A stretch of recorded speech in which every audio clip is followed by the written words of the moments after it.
ela dizia que tinha um plano de carreira, que você podia vender, que você podia crescer. Sabe marketing multinível? É parecido. Não era um marketing multinível, mas tinha uma narrativa muito parecida e tinha uma relação de trabalho muito parecida, porque a relação de trabalho do marketing multinível pressupõe que o cara é um empreendedor, um microempreendedor. Ou seja, ele não tem uma carteira assinada, etc. Lá era muito parecido. Ou seja, portanto, não era um emprego assim dos sonhos de qualquer pai e mãe, concorda? Até porque eu tinha que pedir um dinheirinho emprestado deles para poder pagar a passagem para ir trabalhar, porque não tinha vale transporte, não tinha nada. E o nosso escritório era aqui, ó, telefones públicos. Naquela época, o telefone era muito caro, né? Você tem um telefone, você tinha que pagar R$3.000 para ter um telefone. E uma empresa não tinha 20 linhas telefônicas para a sua equipe de vendas trabalhar. Então, nossos escritórios eram aqui. Então, meu primeiro escritório não foi nem aqui. Eu era um cara mais chique do que isso aqui. Eu trabalhava no aeroporto Santos Dumont, não é? Que era ali do ladinho, no centro do Rio.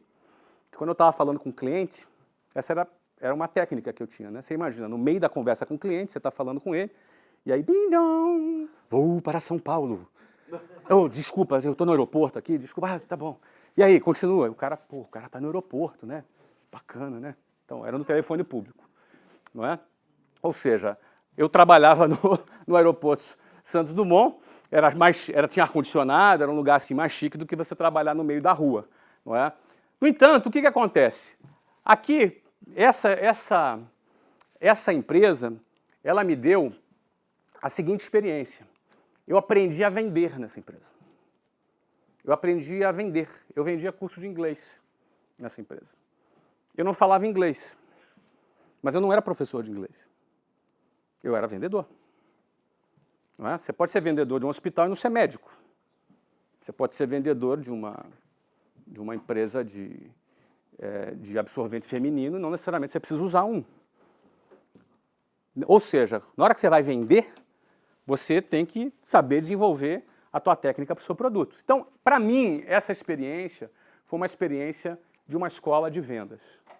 Aqui foi o momento que eu aprendi a vender. Nessa empresa também, eu tive uma experiência de morar aqui na Venezuela, em 1993.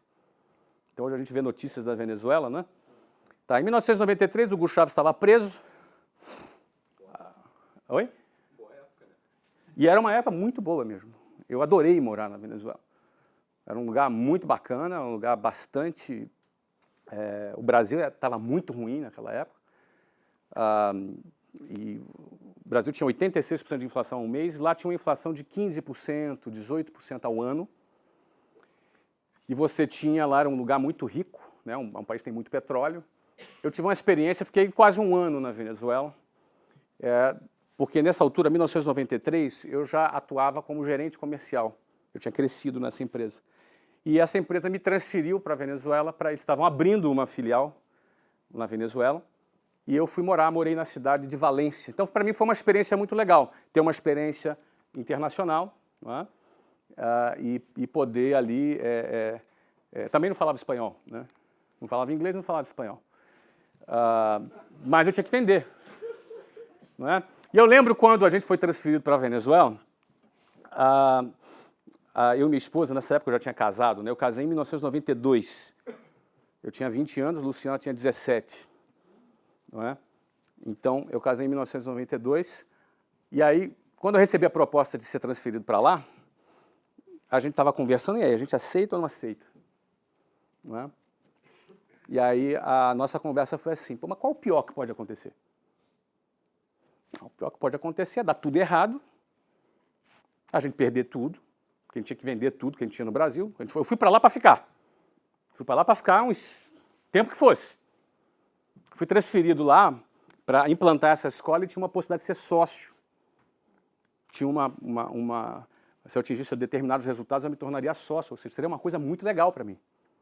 Só que o seguinte, eu tinha que assumir o risco. Tinha que ir, vendi tudo no Brasil, tudo foi $8.000. Mas era tudo. Era $8.000, dos quais $3.500 era do telefone. Vendi a minha linha de celular, quer dizer, não celular, Não era nem celular, era uma linha que estava alugada. Vocês imaginam isso? Eu ganhava R$100 por mês de aluguel. Aluguel de linha, vocês lembram? Enfim, você lembra, né? Você lembra. Deu $8.000. Fomos. Qual o pior que pode acontecer? A Luciana falou assim, olha, acho que a gente pode dar tudo errado, a gente perder tudo, mas a gente volta pro Brasil falando espanhol. Aí eu falei, é mesmo, né? Ah, então vamos. Então esse foi o nosso processo de decisão. Eu queria dizer para vocês que todo o processo de decisão que eu tenho até hoje, todo, uma das coisas que eu faço é, qual é o pior que pode acontecer? Todo o processo de decisão. Worst case scenario. Todo processo de decisão. Eu tenho uma análise para eu tomar as minhas decisões. Uma delas, não é? Eu me pergunto, qual é o pior que pode acontecer? Quando eu comprei o clube de futebol nos Estados Unidos, a gente se perguntou, qual é o pior que pode acontecer? A gente perder R$200 milhões. Só isso. Ah, é? Ah, então vamos. Qual é o pior que pode acontecer? Muita gente tem medo, na hora de tomar uma decisão, ele tem medo, sente medo. E o medo é normal. Mas o cara, às vezes, ele não racionaliza qual é o pior que pode acontecer. Porque todo mundo aqui vai morrer, né? Alguém vai escapar vivo daqui? Nenhum de nós vai escapar vivo daqui. E nunca nenhuma decisão que eu tomei eu morreria se desse errado. Então, tem uma imagem que eu trabalho, que é a imagem do bungee jumping. Alguém já saltou aqui? Bungee jumping? Já saltou? Bungee jumping? O bungee jumping é diferente da montanha-russa, sabe no quê? Montanha-russa, você senta lá, bota aquela parada na tua frente, e já era. Depois que o negócio começou a subir ali, não adianta gritar, espernear, babar. Não adianta. Você já foi, já era. Você vai ter que passar pela experiência. Já se arrependeu depois que sentou na montanha-russa? Outros não, né? Outros sim. Bungee jump é diferente. Bungee jump, você sobe naquela plataforma lá, a decisão de pular é tua. O cara não te empurra. O cara não faz nada. Depois que você subiu, a decisão é tua. E muita gente desce. Eu não sei qual é a estatística, mas no dia que eu saltei uma vez só para nunca mais, mas no dia que eu saltei, foi Réveillon de 1997. O cara que foi antes de mim subiu, galera, Réveillon, todo mundo dando risada e tal. O carioca gosta muito daquela zoada ali. Né? E o cara amarelou. O cara desceu e todo mundo ficou chamando o cara de bundão. Aí eu falei, vou mostrar pra você como é que é, cara. Deixa eu mostrar seu bundão. E subi. E aí todo mundo rindo, você vai ver. Cara, 70 metros, né? No 20º metro eu já não escutava mais nada. Era só vento. Era na praia de Cabo Frio. Ninguém conhece Cabo Frio? Na praia, ventando. E quanto mais ia subindo, a plataforma ia balançando mais. E aí, depois de 50 metros subindo, eu já estava assim, o que eu estou fazendo aqui? Porque essa é a pergunta. Você começa a racionalizar. O que eu estou fazendo aqui? Você não precisa disso, cara. Você quer provar o quê para alguém? Você não tem nada para provar para ninguém. Aí você começa. Aí vem a filosofia. Eu estou falando sério. Vem. O teu raciocínio, os seus valores aparecem nessa hora aí. E aí tu vai subindo. Chegou lá em cima, o cara me explicou. Você bota aqui, metade do teu pé para fora, metade para dentro e deixa cair, cara. Relaxa. Deixa cair. E aí eu estava lá embaixo, eu falei, não vou pular, e se eu morro aqui, cara? Que jeito ridículo de morrer, né, cara? Empresário sobe do bungee jump e morre. Pô, jeito ruim de morrer, né, cara? Ridículo, né? Que coisa, mas... Aí eu falei, cara, mas os caras vão me chamar de bundão, né, cara? E eu tinha uns 2 gerentes da minha empresa que trabalhavam comigo lá, né? Vai ficar mal pra caramba pra mim, né, cara? 2 gerentes me vendo aqui amarelar. Eu falo tanto do cara ter coragem, do cara ser ousado. Bom, eu pulei por isso, tá? Não foi a coisa mais nobre do mundo, eu reconheço. Eu reconheço que não foi muito nobre, não é? Mas eu queria dizer para vocês que todo o processo de decisão é um bungee jumping. Você acabou de saltar do teu bungee jumping agora. Você disse, saiu, largou teu emprego, abriu teu negócio. Não é fácil fazer isso. Não é fácil. Eu passei por isso. Esse emprego não era o mais recomendável no início, mas em 1994 eu já ganhava $7.000 por mês. Porque eu era diretor regional. Eu ganhava comissão de uma equipe grande. Fazia muitas matrículas por mês. Então, eu ganhava muito bem. Era por comissão, entendeu? Então, assim, com 22 anos, eu já ganhava um bom dinheiro nessa empresa. Largar isso para abrir o meu próprio negócio foi saltar do bungee jumping. As decisões mais ousadas da nossa vida serão como saltar de um bungee jumping. As decisões mais ousadas da sua vida serão como saltar de um bungee jumping. Ninguém vai te empurrar, não é montanha-russa. É você que vai ter que saltar. E aí muitos nessa hora fazem o quê? Descem. Porque não é fácil a decisão. Mas é assim que funciona. Venezuela foi um momento de decisão meu e da Luciana. E a nossa análise de risco foi tão simples quanto essa que eu falei. Qual é o pior que pode acontecer? A gente perder tudo, voltar, começar de novo, mas voltar falando espanhol. E foi exatamente o que aconteceu. Deu tudo errado. Deu tudo errado. E a gente perdeu tudo, inclusive a gente chegou lá, comprou um carro e roubaram o carro. E o seguro deu calote. Não pagou. E a gente voltou. Depois a empresa me puxou de volta para o Brasil. E falou que me queria no Rio e tal. Demorei para aceitar voltar, porque eu não queria voltar fracassado. E as coisas não estavam indo muito bem lá. Até não estavam mal, não. Lá a gente ficou cerca de 8 meses e a empresa foi, do ponto de vista empresarial, foi bem. Nunca pediu dinheiro do Brasil. Dava um caixa positivo, uma empresa novinha. Do ponto de vista de empreendedorismo, foi o meu MBA. Porque eu aprendi a vender e lá eu comecei um negócio do zero, num outro país, com outras leis, numa outra língua que eu não conhecia, ou seja, era como treinar vôlei com peso nos pés, né? Como treinar voleibol com, sabe, o atleta de voleibol, ele bota peso nas pernas para poder ter mais impulsão. E eu treinei empreender nesse cenário com o dinheiro dos outros. Porque eu comecei do zero um negócio lá. E a gente teve ali até um resultado bom do ponto de vista empresarial. Mas do ponto de vista comercial, a gente vendia muito menos do que eu estava acostumado no Brasil.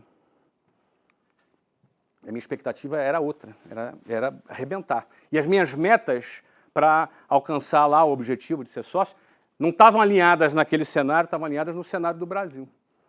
E a empresa me trouxe de volta. Mas foi uma experiência para mim bastante interessante. Em 1995,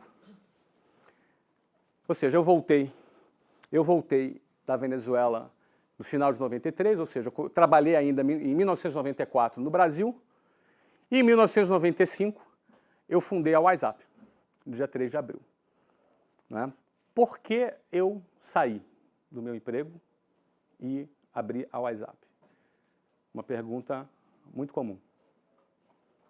Eu ganhando, na época, R$7.000, que eram $7.000, eu gosto de botar em dólar, porque teve inflação nesse período, né? Era R$7.000, mas na época o dólar era 1 para 1. No início do Plano Real, o dólar era 1 para 1. Ou seja, R$7.000 na época seria, se eu transformar em dólar, seria como ganhar R$28.000 por mês. 27, R$26.000 por mês. Um bom salário hoje, não é? Não é verdade? Eu largar isso para abrir o meu próprio negócio. Por que eu fiz isso? Duas coisas. Em primeiro lugar, a minha experiência na Venezuela como empreendedor, assim, não fui eu que abri o negócio não era meu. Porém, eu tive que ser empreendedor, vendi tudo que eu tinha, fui para lá, assumi esse risco e comecei do zero. Eu cheguei lá, tinha acho que um professor, um coordenador, uma recepcionista contratada, uma casa alugada e 4 ou 5 alunos. Ou seja, eu cheguei lá, não tinha nada. E nesse período, eu coloquei lá uma boa quantidade de alunos, muito abaixo do que eu esperava, mas até para os padrões hoje nosso é considerado bom para uma franquia, por exemplo. O negócio tocou, eu administrei o negócio como um todo, ou seja, eu sempre fui um cara que cuidei só da área de vendas, mas lá na Venezuela eu tive a experiência de cuidar do negócio como um todo. Luciana trabalhava na administração, tinha um coordenador, e a gente tocou o negócio inteiro. Eu tive uma experiência de empreender. Quando eu voltei para o Brasil, a minha atenção para a empresa que eu trabalhava não era mais só para a área de vendas.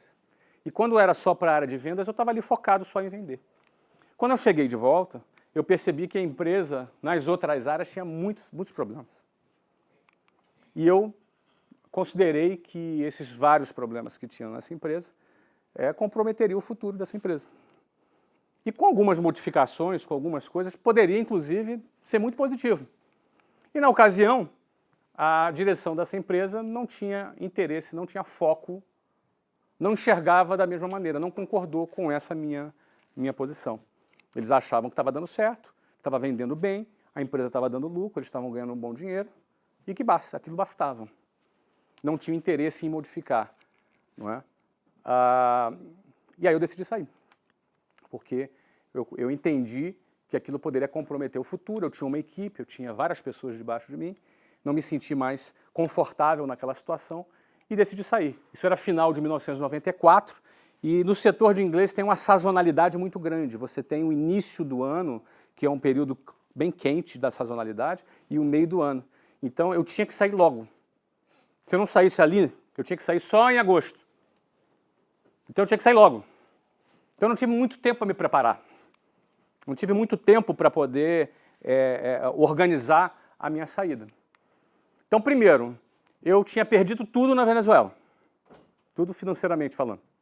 Certo? Eu tinha 23 anos de idade. Tinha 22 anos de idade nessa ocasião, em 94. Trabalhei um ano no Brasil, ganhando bem, mas com um monte de prestação pendurada, não é? Porque na época você comprava um carro em 8 vezes. Você não compra um carro em 60 vezes, igual você compra hoje. Não é? Antigamente, os mais antigos aqui, lembra como é que era financiamento? Você pagava 8% de juros ao mês para pagar em 8 vezes. Então, você tinha que ter uma boa entrada para dar, você tinha que ter uma boa grana de prestação para pagar. Você entendeu? Esse era o formato que a coisa funcionava. Não é? Então, ou seja, eu estava ali com um ano recomeçando a minha vida do zero, pagando aluguel, pagando tudo. Então, eu não tinha acumulado dinheiro suficiente para abrir um negócio. Para você abrir uma escola, você tem ideia, uma escola, essa escola aqui, que é a primeira escola, está vendo aqui a primeira reunião? O pessoal sentado no chão, né? Estava em obra ainda. Isso aqui é já depois que inaugurou. Isso aqui foi o dia da inauguração.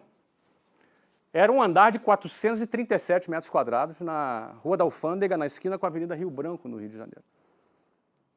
Não é? Ou seja, era um andar comercial grande, você tinha aluguel para pagar, condomínio para pagar, você tinha funcionário para pagar, você tinha tudo para pagar, certo? E na ocasião, talvez eu tivesse ali uns 5 mil dólares, não mais do que 10 mil dólares guardados, não é? Meu cheque especial de 10 mil reais, 10 mil dólares, fazendo a atualização, da Luciana mais 10 mil, era um cheque especial alto, até porque a gente ganhava bem, a gente era diretor da empresa, tinha uma boa relação com o banco, tinha um cheque especial alto. Só que 20 mil mais uns 10 mil que eu somasse, uns 30 mil, ele não era suficiente. Para você abrir uma escola, hoje uma escola da WhatsApp, para o cara abrir, tem que ter 400 mil reais.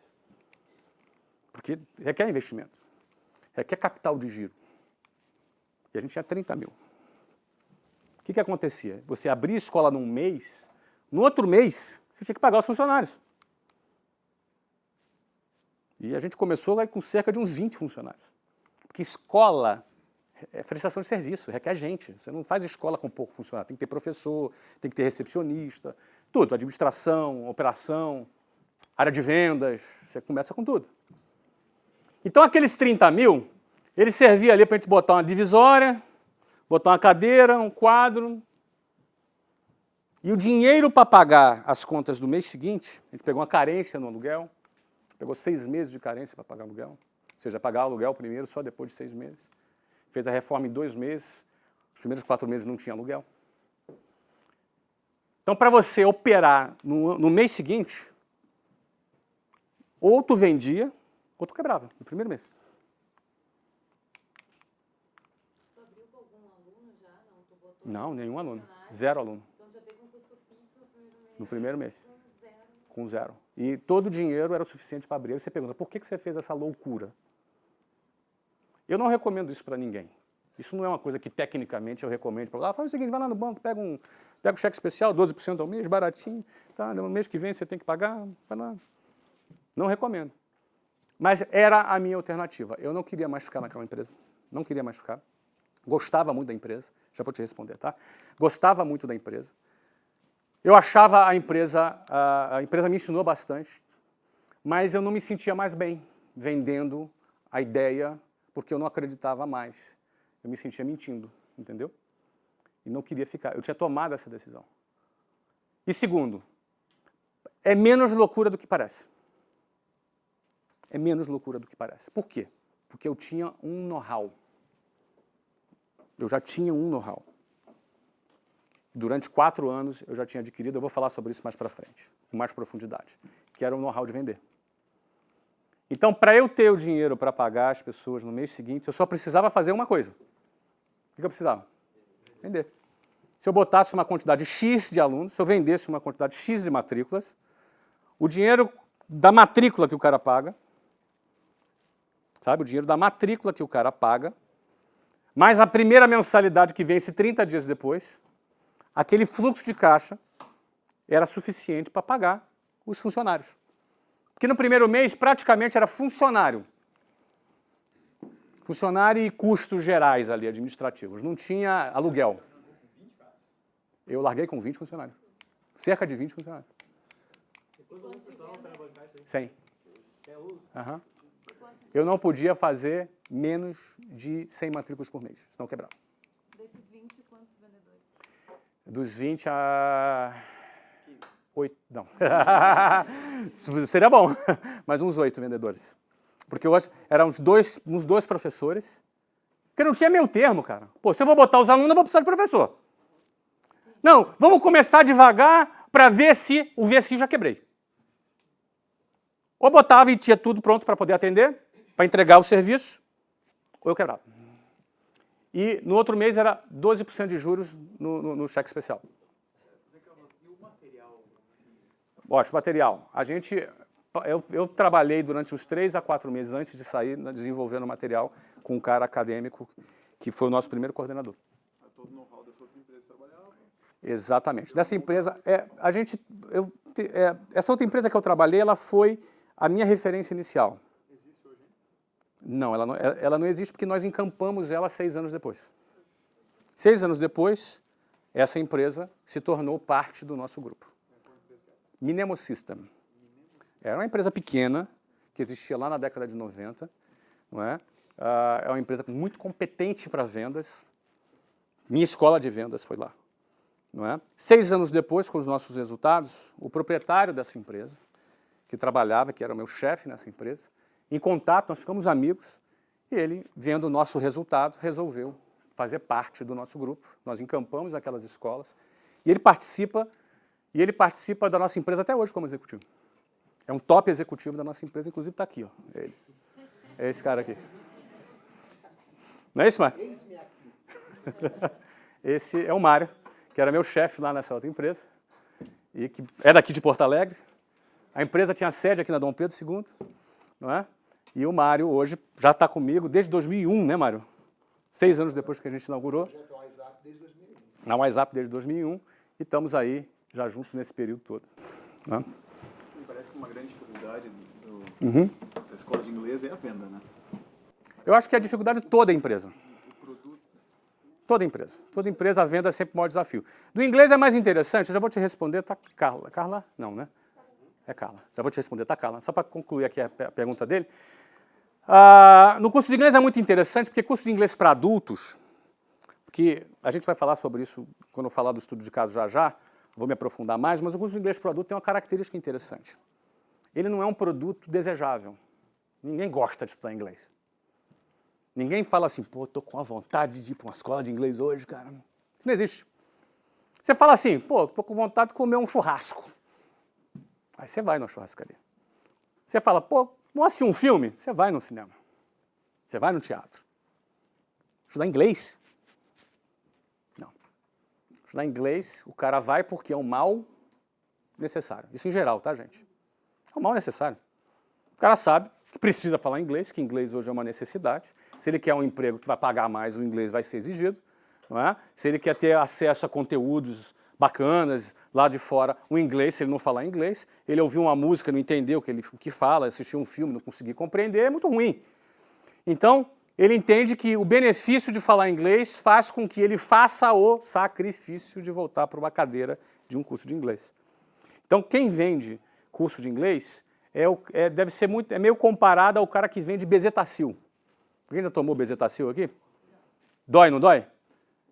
Se você já viu alguém passando na frente de uma farmácia, pô, tô a fim de tomar uma bezetacil hoje. Chega lá, e aí? Daqui, vai lá. Não, não rola isso. Não acontece assim. O cara toma bezetacil porque assim, cara, eu vou tomar, eu vou morrer. Vou perder a perna, que cortei o pé. É uma necessidade. Então, inglês é isso, é bezetacil. Então, vender o produto em inglês, você não vende inglês. Você tem que vender o quê? Você vende crescimento. Você vende expansão. Você vende desenvolvimento pessoal. Você não vende curso de inglês. Venha e sente nas nossas cadeiras. Não. Vender inglês é vender o que o inglês proporciona. Não é? Só que eu já tinha um know-how para vender inglês. E nós fizemos 101 matrículas no primeiro mês, 120 no segundo mês, e não fizemos menos de 100 matrículas durante todo o ano.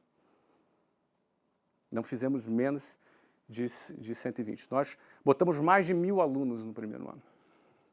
E uma escola de inglês com... Não tinha AdWords, assim, não tinha Google? Não. Era só ligação. Só ligação. Não tinha AdWords. Eu não sabia nem mexer no computador naquela época, inclusive. Na realidade, você não tinha. O microcomputador pessoal surgiu naquela época ali, da década de 90, né? Tu ia pela Listel? Não, a gente tinha uma técnica onde cada aluno que matriculava indicava 20 pessoas e você entrava em contato com essas 20 pessoas, não é?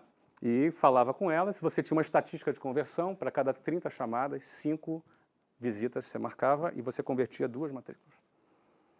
E essas 2 matrículas indicavam mais 20, dava mais 40 indicações. E aí assim. Então você tinha uma técnica muito bem elaborada, não é? Que nós realmente espelhamos da outra empresa, e que funcionava. Só que exigia uma gestão de pessoas para executar essa técnica, não é? Muito difícil de ser feita, mas eu já fazia ela há 4 anos, já dominava os processos, né? E aquilo me dava a sensação assim, depende de mim. Eu não dependo do vento, eu não dependo do mercado, eu dependo de mim, porque... Fica à vontade, cara. Os vendedores, os 3, comentaram, trouxe também junto ou foram novos? Não, eu trouxe junto. Os primeiros vendedores eu tinha uma equipe de mais ou menos umas 30 pessoas, e os 8 primeiros caras foram os caras que vieram comigo. São os caras assim, ó, você sair, eu saio também, você sair, eu não fico, você entendeu? São caras que começaram, 2 deles eram gerentes já, gente integrada comigo, exatamente. Isso já era um ativo que eu tinha. E o meu know-how para fazer esse processo. Então, nós fizemos cerca de 1.000 matrículas no primeiro ano. No 9º mês, antes de completar o primeiro ano, nós usamos o cheque especial mais uma vez para abrir a escola em São Paulo. Nós abrimos a segunda escola na Avenida Paulista. Ali era um movimento muito ousado, porque a gente já tinha dado certo na primeira escola. Já vou te responder, tá, Carla? Só para concluir aqui, tá? Vamos lá. Já tinha dado certo na primeira escola, mas não tinha caixa ainda suficiente. Era 8 meses, uma empresa com 8 meses. A gente estava crescendo ali, administrando, mas a gente já quis abrir a segunda filial. A gente abriu a segunda filial em São Paulo, na Avenida Paulista. Ali foi um desafio bem maior, porque só entre aluguel, condomínio e IPTU eram R$26 mil em 1995, né? $26 mil. A Avenida Paulista, na época, não tinha Faria Lima, não estava muito desenvolvida, era o metro quadrado mais caro do Brasil. Ali era um centro financeiro nervoso da cidade de São Paulo, e a gente quis abrir ali. Não é? Foi um movimento bem arriscado, nosso, mas a gente estava muito confiante e arrebentou. Aliás, a Paulista foi uma bola dentro. A gente já, um ano e meio depois, a gente faturava R$500 mil, imagina, lá atrás, por mês, naquela escola. Não é? R$500 mil, $500 mil para fazer uma... Mas se você for botar a inflação, é mais do que o dólar. A variação cambial foi menor do que a variação da inflação. Não é? essa escola da Paulista, a gente botou 1.500 alunos no primeiro ano, e essa escola foi o que nos gerou caixa para a gente concluir essa primeira fase. Nós abrimos 24 escolas em 3 anos, todas próprias. Não eram franquias. Eram 24 escolas próprias entre 95, 96, 97 e 98. Qual era o cálculo de caixa? Oi? Qual era o cálculo de caixa? Em que tipo de cálculo? Em sentido de que, beleza, tu faturou 500 mil, tu tira os custos gerais, totais. A gente tinha ali uma margem de lucro de aproximadamente 40% nessa escola. É $200 mil de lucro por mês nesta escola que a gente tinha, fora o que a gente tinha na primeira. Essa primeira escola, essa primeira escola, essa escola de São Paulo especificamente, ela foi o que nos deu caixa para financiar a abertura. Se você pegar 24 escolas em 3 anos, é uma nova escola inaugurada a cada 45 dias. Então foi um período louco da minha vida, a gente trabalhou como louco, viajava direto, porque essas escolas elas ficavam em Porto Alegre, Curitiba, Belo Horizonte, Rio, São Paulo, Goiânia, Salvador, Maceió. Eram escolas que estavam espalhadas nas principais capitais do Brasil. Eu vivia aí viajando pra caramba, pra cima, pra baixo. Foi um período muito louco. Deixa eu responder a Carla. Fala aí, Carla. Eu queria saber se em 95 você já falava inglês fluente. Não. Se você não entendia do serviço fim. Não. Vendas. Não falava inglês. E nem tinha metodologia, nada. Tínhamos metodologia, sim. Mas aí você contratou. Eu contratei. Contratei um coordenador de ensino antes... Tem que confiar plenamente nele. Isso. Exigia de mim, como o empreendedor, ele não sabe tudo, especificamente de tudo. Qualquer empreendedor. Ele não necessariamente... Por exemplo, eu nunca fui jogador de futebol. É diferente, quer dizer... Mesma coisa. Escola de inglês, não precisava. E eu vou dizer para você, eu criei o produto. Tá? Eu criei o produto. Porque criação de produto é diferente de sala de aula. Tá? O que acontece? Qual foi o produto que nós criamos? Nós criamos um produto... O que eu identifiquei na ocasião? Nós enxergamos que, naquele momento, em 1990, na década de 90, foi 95, estavam entrando as empresas de telecomunicações no Brasil. 2 monopólios foram quebrados naquele momento. O monopólio de telecom e o monopólio de petróleo. Então, dezenas de empresas de petróleo estavam vindo para o Brasil, se instalar, de plataformas e tal, e várias empresas de telecom, na época a Telefônica, enfim, várias empresas de telecomunicações desembarcaram também no Brasil. Com a entrada dessas empresas internacionais no Brasil, houve uma mudança de status na língua inglesa dentro do Brasil. Pra você ter ideia, na década de 80 para trás, não era inglês que se estudava nas escolas, era francês. Na década de 70 para trás, não era francês, era latim. Na década de 90 em diante, a língua que passou a se estudar nas escolas foi o inglês. Alguém chegou a estudar francês aqui? Então, mas não, você é novinho, pô, não por causa disso. Provavelmente você estudou porque quis. Mas na escola era francês, não é, cara? Na escola era francês. Então, por exemplo, a mudança de status do inglês tirou o inglês do recomendável para o necessário. Eu, que estava no setor, percebi isso. Tá? Globalização, todo o movimento de globalização na década de 90, se falou muito nisso nessa ocasião, a entrada das empresas internacionais, tudo isso tornou o inglês como algo que saía de desejável para necessário. Nesse momento, a minha leitura foi a seguinte, imagina um cara entre 25 e 45 anos de idade que está dentro do mercado de trabalho, que, de repente, o inglês passa a ser necessário. Porque uma coisa é o seguinte, o guri lá com 10 anos. O inglês mudou, agora é necessário. Bom, beleza, bota o guri numa escola de inglês. E o cara de 25 a 45 anos dentro do mercado já. Da noite para o dia, o chefe dele virou um gringo. Qual é a solução que ele tem? Ele vai procurar as escolas de inglês, eu não vou citar nomes aqui, que estamos sendo gravados, mas ele vai procurar uma escola de inglês, ele ia encontrar o que no mercado naquela época? Ele ia encontrar uma série de escolas de inglês focadas em crianças e adolescentes com duração de 7 anos. Aí eu te pergunto, um cara que está dentro do mercado de trabalho, entre 25 e 45 anos, onde o inglês passou a ser essencial para ele, onde para ele ser promovido passou a exigir no RH, passou a exigir inglês, onde para ele ter uma oportunidade no exterior ele tem que falar inglês, onde o chefe dele é gringo, ele tem que falar inglês, e ele pode ser demitido. Esse cara pode levar 7 anos para aprender inglês? Não pode. Naquela ocasião, a premissa do nosso produto era o seguinte: nós vamos criar a primeira escola de inglês focada no público adulto do Brasil. A WhatsApp foi a primeira escola de inglês focada no público adulto no Brasil. A nossa maior inovação, quando nós criamos a WhatsApp, foi o posicionamento de marketing da WhatsApp. Qual o posicionamento? Não é? Classe A e B, 25 a 45 anos. Esse era o nosso posicionamento. E como é que você aprendeu a falar inglês? Eu aprendi em 2. Você está preocupado com o meu inglês? Estou curiosa porque você tem muito know-how de vendas, mas assim, o produto fim, o serviço fim... Tem não. professor.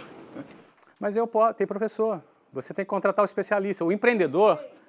não, mas eu vou te falar assim com toda a tranquilidade. O professor, o empreendedor, eu posso abrir um hospital, não tenho know-how nenhum. Vou localizar um médico, para ser... Eu posso ter uma faculdade, eu não tenho curso superior. Aliás, eu estou aqui dando aula para vocês e eu nem sou formado. Então, o que eu quero dizer para vocês, só para concluir a resposta dela, quero dizer para você, eu quero insistir nisso, porque é óbvio que eu falo inglês hoje, não é? Então, é óbvio que eu falo inglês hoje, não é? Até porque eu tenho um negócio nos Estados Unidos, já moro nos Estados Unidos há 9 anos, inclusive, mas eu repito aqui, eu quero enfatizar que existe a diferença. O empreendedor, ele tem que ter a capacidade de montar a sua equipe. Você entendeu? Por exemplo, a construção do produto que eu fiz é posicionamento de marketing, é desenvolvimento de produto. Quem trabalha em desenvolvimento de produto numa empresa é um especialista em marketing. Então, a minha observação do mercado me mostrou que existia uma oportunidade no mercado. E nós resolvemos criar um produto para atender essa oportunidade. E essa foi a inovação da WhatsApp, um curso de inglês para adultos. Agora, o que eu precisava? Eu precisava de alguém que captasse esse posicionamento, esse briefing, tem muitos publicitários aqui, né? Que captassem esse posicionamento de marketing, esse posicionamento de produto, para atender aquilo que a gente precisava. Eu contratei um coordenador que já trabalhava nessa empresa, que já trabalhava comigo uns 3 anos, era um cara que eu confiava, era um cara que eu conhecia e confiava, ele tinha ótimos resultados na empresa que ele apresentava, não é? E eu confiei nele. E ele desenvolveu nossa primeira metodologia. Nossa primeira metodologia foi desenvolvida pelo Rodrigo, é o nome dele, não é? Que foi contratado para desenvolver, foi pago para desenvolver aquela metodologia e foi com aquela metodologia que nós iniciamos o nosso primeiro produto. Né? O Rodrigo poderia ter sido meu sócio, por acaso foi meu funcionário. Você entendeu? Não necessariamente você vai dominar todas as competências da empresa que você está criando. Aí ou você vai ter sócio ou você vai contratar um executivo. Aí você vai identificar qual é a melhor solução que você vai escolher. Se você vai trazer um sócio ou se você vai contratar um executivo. Eu resolvi contratar um executivo que desenvolveu. E depois a gente mediu os resultados através da satisfação dos alunos e dos resultados que eles atingiam. Não é? Como era algo muito inovador, nós explodimos. Nós não abrimos 24 escolas em 3 anos, que foi uma nova escola inaugurada a cada 45 dias, porque o produto era ruim. Se o produto fosse ruim, a gente não teria esse resultado. Entendeu? Já vou te responder. Não teria esse resultado. Então, a gente tem como medir. Eu levei 10 anos. O dia eu comecei a aprender inglês, agora respondendo a tua pergunta, Carlos, eu já tinha 100 escolas abertas, eu já tinha cerca de 2.500 funcionários e já tinha algumas dezenas de milhares de alunos. E aí eu comecei a aprender inglês, não é? E aí, obviamente, eu usei tudo que eu aprendi de metodologia para aprender inglês. Morei na Austrália um período, inclusive em 2005. Não é? E hoje inglês é parte do meu dia a dia. Eu moro nos Estados Unidos, tenho negócios lá, falo com imprensa, enfim. Você imagina, fazer uma coletiva de imprensa em inglês é parte do meu trabalho. Mas, de novo, mesmo o inglês que eu aprendi não influenciou em absolutamente nada no meu trabalho na WhatsApp. Mas nada, porque eu continuo não dando aula, não dou aula de inglês. Nunca dei. Não é? Continuo não participando do P&D, agora, continuo desenvolvendo produto do ponto de vista mercadológico, que é a minha contribuição. A parte pedagógica, nós temos um time pedagógico top de linha, temos uma área de P&D que a gente investe bastante dinheiro na nossa área de P&D e com especialistas tops, não é? Mas eu continuo não usando nada do meu inglês para avaliar o trabalho de ninguém ali, porque quem faz isso é o meu diretor acadêmico, é o meu diretor de P&D, Sérgio Barreto é o nome dele, é um cara super competente, uma formação impecável, um cara que já está há mais de 20 anos nesse setor. Mas, ou seja, por isso que eu estou insistindo contigo. Na época que eu não falava para hoje, que diferença faz? Nenhuma. Eu não uso nada do meu inglês para gerenciar o WhatsApp. E também não usava antes. Beleza? Fala aí, querido. Na tua conversa com o Caio, mencionou que o negócio dependia muito de ti. Isso, uns passos adiante, acaba sendo um problema quando tu vai gerenciar de fora do Brasil. Quem é o Caio? Eu. Tá. Eu queria que tu comentasse quais foram os problemas e como é que tu selecionou uns problemas de gerenciar de fora do Brasil. Rafael, muito interessante. Olha que interessante aqui. Ó.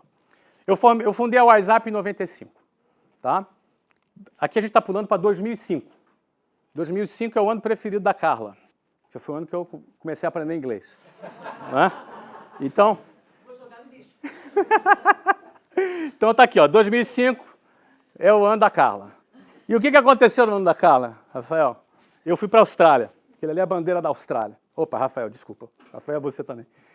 Essa aqui é a bandeira da Austrália. Por que eu fui para a Austrália? Eu fiquei lá quase um ano na Austrália. Por que eu fui para a Austrália? Para ver se a WhatsApp conseguia seguir os seus próprios passos. Eu tinha alguns objetivos. Eu tinha 3 objetivos, para dizer a verdade. Tá? Um desses 3 objetivos era inglês. E aí eu vou te falar da minha experiência de inglês lá na Austrália. Eu tinha 3, então para conciliar eu fui para a Austrália. Vou falar os 3 primeiros, depois eu vou falar do inglês. O primeiro, eu falei, vou começar, vou me dedicar a estudar inglês. Vou resolver esse problema do meu inglês. Tomei a decisão. Segundo, eu tinha nessa época um filho de 5 e um de 3. Quer dizer, meus filhos tinham 5 e 3. Hoje eu tenho 3, né? Tem 18, 16 e 7. 3 meninos. E aí eu falei assim, ó, vou também passar um momento mais próximo da família. Pô, trabalhando pra caramba, imagina, 10 anos trabalhando, 12, 13, 14 horas por dia. Ainda levando 2 horas no trânsito para ir para voltar, só não era no trem, era no carro. Porque eu morava na Barra da Tijuca e o nosso escritório era no centro do Rio, então é longe. Quem conhece isso? Rio de Janeiro, 2 horas no trânsito mesmo. 2 para ir, 2 para voltar. Ou seja, ralando, passando menos tempo em casa, viajando, sem imprevisto, viajando. Falei, também vou querer um tempo mais próximo da família. Vou dar uma investida bacana na família para ficar mais próximo, porque lá era 13 horas de fuso, né? 13 horas, ou seja, na parte da manhã, na Austrália era noite aqui. Na parte da noite, na Austrália, era manhã aqui. Na parte da tarde, estava todo mundo dormindo, ou seja, na parte da tarde eu estava com a família. Olha que interessante. O fuso horário me ajudava, né? Então, eu estava disponível para a família na parte da tarde. Então, segundo ponto, ponto da família. E o terceiro ponto, eu tinha um objetivo profissional também. A empresa precisa funcionar sem a minha presença. Então, implementar processos de gestão à distância foi o meu objetivo de ir para a Austrália. E a pergunta, por que Austrália? Porque é longe. É assim, ó, galera, agora está com vocês, estou indo ali na Austrália. É longe. Não tem nada mais simbólico para os seus executivos para falar para eles, ó, eu estou na Austrália. Talvez se eu estivesse em Orlando, rapidinho o cara vem aqui, né? Austrália. Eu tinha um pouco de curiosidade pela Austrália também, sempre estudei muito a Austrália, sempre gostei muito. Fui para a Austrália, fiquei lá quase um ano. Moramos lá quase um ano. Como é que começou o meu inglês? Meu inglês foi interessante. Falei, cara, vamos me matricular naqueles cursos de inglês, que você fica 5 horas ali, né? E aí eu fui. Quanto tempo eu aguentei? 2 dias. Cara, acho que no primeiro dia eu já queria morrer. No segundo dia, eu já achei que estava morrendo já. E aí eu consegui sobreviver aquela primeira semana e eu falei, não dá, isso aqui não dá para mim. O ritmo, não dá. Não é? Aí eu peguei um professor, contratei o professor, E nós criamos a seguinte metodologia. Peguei lá o que a gente tinha aprendido de metodologia, puxei o professor, botei até em contato lá com o nosso diretor acadêmico, e eu fiz o seguinte, cara. Fui até o reitor, que o curso de inglês era uma faculdade. Era, deixa eu ver se eu lembro o nome, cara. Na Austrália. Deixa eu ver se eu lembro o nome, acho que era Newcastle University, eu acho que é, se eu não me engano. Eles tinham um programa de inglês e a gente fazia, mas não aguentei, era muito ruim. Era muito ruim. Eu fui até o reitor dessa faculdade e falei o seguinte para ele, ó, eu tenho uma proposta para te fazer. Minha proposta é o seguinte, eu não tenho graduação, mas gostaria de assistir às aulas do MBA. E não estou preocupado com o diploma, não tenho interesse no diploma, mas eu gostaria de assistir às aulas. O que a gente pode fazer? Aqui é normal, você só faz um projeto, você não precisa aqui ter graduação para fazer um MBA. Você faz um projeto na sua empresa, você tem uma empresa há 10 anos, que tem esse tamanho, eu narrei para ele, expliquei a empresa. Agora, imagina o meu inglês explicando para ele, né? Imagina. Que ia ser bacana, né, cara? Esse negócio de fazer negociação em português é muito fácil, cara. O negócio tem espanhol e inglês. Cheguei pro cara, tá aqui, ó, minha experiência, eu tenho 10 anos numa empresa, tenho tantos funcionários, tenho essa área de tecnologia, área de RH, área de... toda a minha área, entendeu? Eu não fiz graduação, mas quero assistir aula de MBA. Faz um projeto com base em Life Experience, que é talvez você pesquise lá, você vê, você tem equivalências de créditos acadêmicos por experiência pessoal, por Life Experience, não é? E você pode, se você demonstrar que tem essa experiência pessoal, você ocupa os créditos acadêmicos e você pode fazer um mestrado, uma pós-graduação, alguma coisa assim. Né? Fui lá, preparei tudo lá em português, óbvio, mandei para o nosso pessoal lá do inglês, botou um bonito paper em inglês, não é? Levei para eles lá, e eles olharam, bacana, tranquilo, me autorizou a fazer lá um MBA. Estava eu já dentro do MBA na Newcastle University para poder... Qual era a minha técnica? Eu não vou fazer aula de inglês. Eu vou fazer business, vou fazer uma coisa útil. E eu vou ter o professor particular 3 horas por dia comigo. Então, na parte da tarde, 3 horas, na parte da manhã, eu ia lá para o MBA, na parte da tarde, eu tinha um professor 3 horas por dia. Eu estudava inglês, ele me ajudava, na hora de fazer os trabalhos ele me ajudava, ele fazia comigo, ele me ensinava, na hora de apresentar um trabalho ele me ajudava a apresentar, fazia a apresentação. Ou seja, a minha metodologia foi meio na prática. Não é? Eu peguei ali o MBA mais o professor. Agora, outra pergunta, quanto tempo eu aguentei isso? Essa é outra pergunta. Eu aguentei 1 mês e meio, cara. Eu aguentei 1 mês e meio. Eu também não aguentei 1 mês e meio, cara. Porque, assim, eu sou muito inquieto, gente. Eu sou muito inquieto. Muito inquieto. Você estava me achando um cara mais quietinho? Sou muito inquieto, cara. E aí, eu comecei a me irritar, porque assim, foi um exercício muito bacana, porque eu já era presidente de uma empresa com 2.500 funcionários. E eu estava sentado ali, e eu nunca me identifiquei. O barato para mim era sair com a galera, sentar na rua, comer num pé sujo, você entendeu? Andar de ônibus. Eu curti bastante essa coisa, porque quando você é presidente de uma empresa com 2.500 funcionários, você estala o dedo, tem 3 caras do teu lado, você entendeu? E ali não, ali eu estava ali sentado, não é? E foi muito interessante esse exercício para mim, eu gostei bastante. Mas eu não aguentei muito porque era muito problema simulado, uma série de coisas que eu via de uma outra maneira, a forma... Eu não aguentei, eu não aguentei. Parabéns a vocês que estão concluindo o MBA, você entendeu? Parabéns, vocês são guerreiros, você entendeu? Parabéns, professor. Mas o que aconteceu?